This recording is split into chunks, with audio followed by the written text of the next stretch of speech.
नमस्कार. नमस्कार. नमस्कार. आपलं नाव? मी धर्मराज ढावरे. आपण कोणत्या प्रभागातून आहात? काय? मी याच प्रभागामध्ये आहे. गेले 50 वर्षापासून या भागात मी राहत आहे. या प्रभागातील प्रभाग क्रमांक 41 इथला नेता कसा असावा याविषयी आपलं काय मत आहे? काळानुरूप नेतेगिरी ही बदलत गेलेली आहे. पूर्वीचा काळ वेगळा होता, मतदारही वेगळा होता.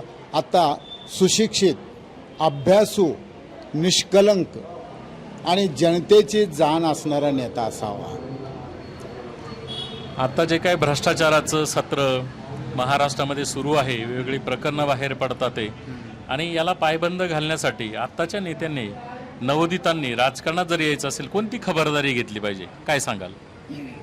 सर, भ्रष्टाचार हा काय एक दिवसामध्ये झालेला नाही आहे आणि एक दिवसामध्ये पण हा संपणारा नाही. याच्यासाठी जनतेची चळवळ अतिशय महत्त्वाची आहे. जनता जागरूक असली पाहिजे, नेत्यावर वचक असला पाहिजे. नेत्यांना आम्ही निवडून देतो याचा आमचं सर्वस्व त्यांच्या ताब्यात आम्ही दिलेलं असतं. दररोजचा जीवनमरणाच्या प्रश्नाचे उकलन करण्यासाठी, ते समस्या सोडवण्यासाठी ह्या नेत्यांनी जागरूक राहावं यासाठी आम्ही केलेलं असतं. आता प्रत्येक नेता असा भ्रष्टाचारच आहे असं काही नाही आहे.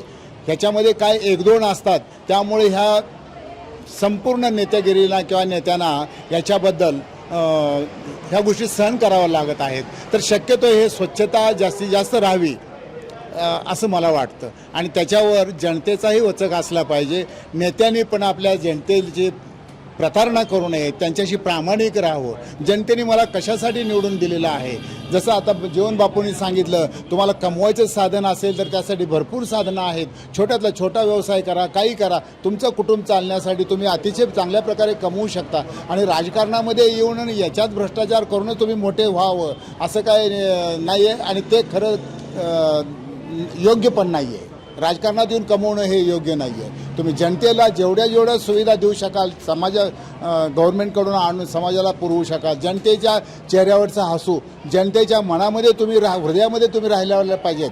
जसे आता पूर्वीचे काय आमचे मोठे नेते होऊन गेले, अजरामर होऊन गेलेले आहेत. का होऊन गेलेले आहेत? त्यांनी जनतेसाठी, समाजासाठी, देशासाठी खूप काही केलेलं आहे, म्हणून ते लोक एवढे पुढे झालेले आहेत. त्यांचा आदर्श ठेवून आमच्या नवीन नेत्यांनी काम करावेत असं मला वाटतं. धन्यवाद सर. या ठिकाणी आपण जनतेच्या उपयोगाचं, एकूण समाजाला दिशादर्शक ठरेल अशा प्रकारचं मत या ठिकाणी मांडलं.